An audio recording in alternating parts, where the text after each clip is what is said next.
Item number SCP-001. Object Class Embla. Containment Procedures. SCP-001 is contained on the grounds of Site-0 in Upstate Redacted. A fence has been constructed around the perimeter of SCP-001's observed effects. In addition to Site-0 security, no fewer than 5 armed guards are to be present at all times to prevent unauthorized entry.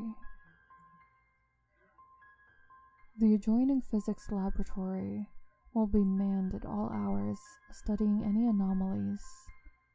A small metal plaque bearing an inscription will be maintained in good condition. Any damage is to be immediately reported to maintenance. Description: SCP-001 is a circular gravel path in a wooded area. When traveled in a counterclockwise direction, the trail is continuously uphill, even after reaching the original point. When traveled in a clockwise direction, the trail shows the same amount of uphill and downhill travel as expected. Level 5 clearance is required to access SCP-001's experiment log. New members of Overseer Council are required to read Document 00105. Document 00105. If you're reading this, then congratulations. One of us has died. Something killed one of us.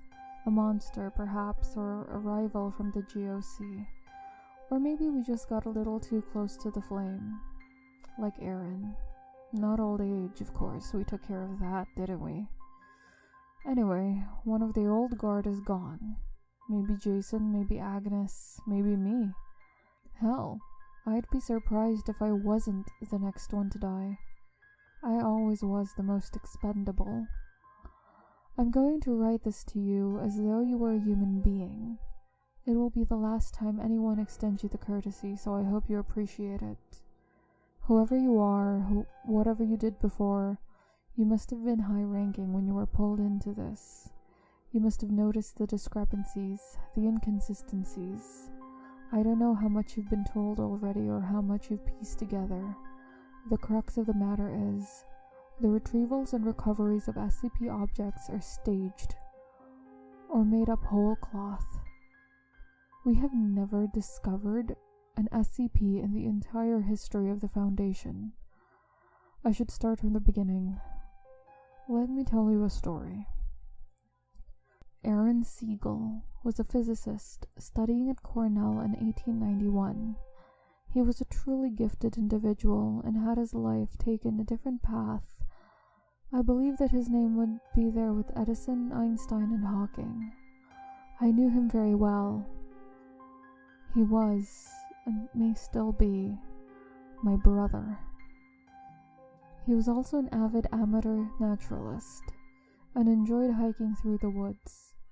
One day, while visiting our family home in Essex County, he came across a gravel path. He decided to follow it for a time and noticed that it kept climbing uphill far longer than it should have.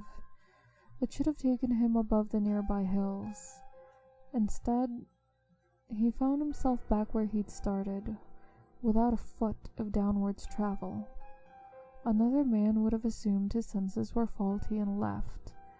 Aaron, however, was a stubborn man.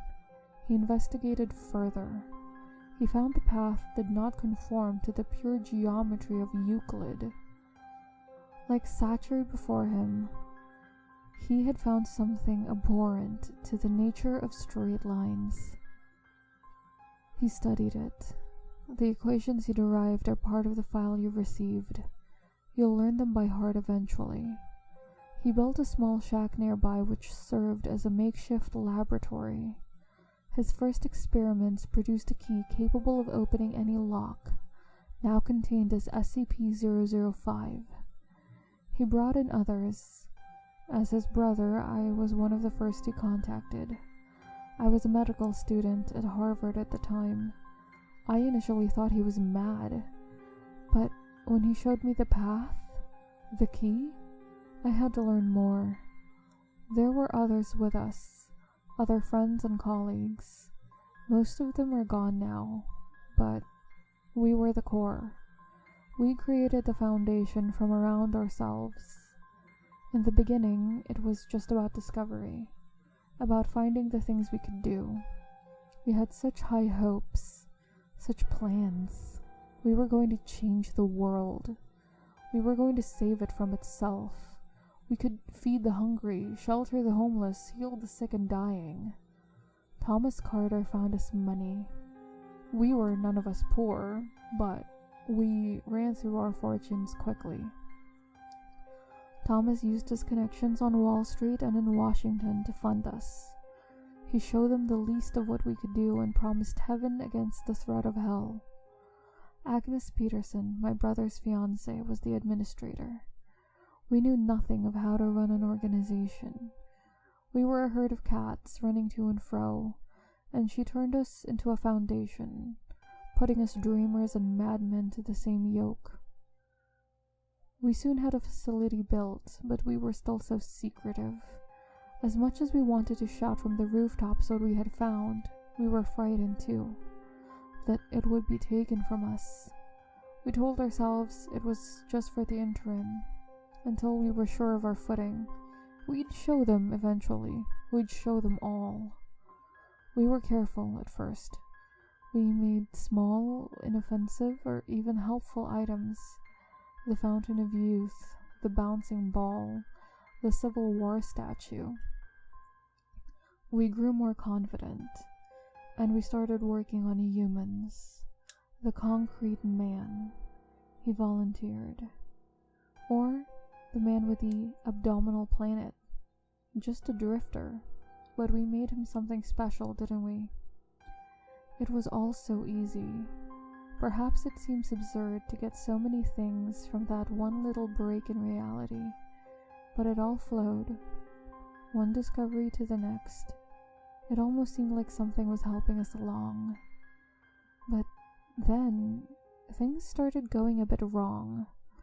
While he was playing with his equations, Aaron accidentally derived the missing number. In my laboratory, I found I'd made the zombie plague. But we were too invested in our project, so we pushed ahead. Then came the pipe nightmare, and the stairwell. We knew we'd need more help. Thomas showed what we'd done to the military, told them we'd found these things, discovered them. We made up names like Prometheus Labs and the Chaos Insurgency. They gave us funding, personnel. We built up and expanded outward. We repeated the cell in other countries. Some listened, some didn't. Enough did. We became an international organization. We brought in more researchers, though very few ever suspected we were the source of these items they studied. Sometimes we would arrange for an object to be found by a field team. Sometimes we would simply write the reports. We generated the paperwork, and we were the oversight. If we said a thing was, it was. It still is. There were still problems, of course. Jeremy and Thomas took one of our experiments and ran off with it, creating their ridiculous club. One of our researchers grew mad and started worshipping machines, escaping with enough knowledge to be dangerous. We still deal with the fallout of these splinter groups. So we contained them. We handled them. We couldn't stop, surely you can see that. Rather than more cautious, we grew bolder. I cut a little boy up and turned him into the flesh that hates. There were reasons. There were always reasons. 231. We created her and her sisters. We took them from orphanages and arranged for what followed, and it was no accident. We knew what we were doing. There was a reason for it once, but I'll be damned if I can remember it now.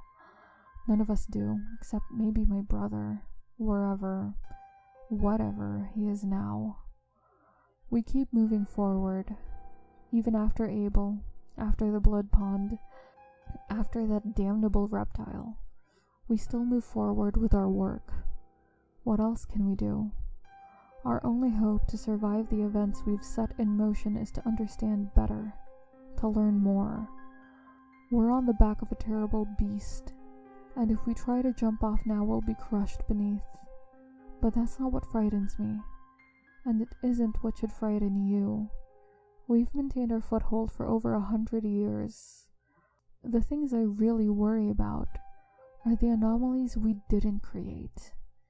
No, I was telling the truth the first time. We didn't discover any of them, but some of them, they aren't our work. They just were one day. They were in containment, and they'd always been in containment. Don't you see? We're not in control anymore. We never were. Hey guys, Ali here. Thanks so much for stopping by and watching my video. If you made it this far, make sure you subscribe and turn on notifications if you want more videos just like this one. And if you are so inclined, follow me on social media and support me on Ko-fi. All links are listed in the description box below. Thanks, and I hope to catch you in the next one. Bye!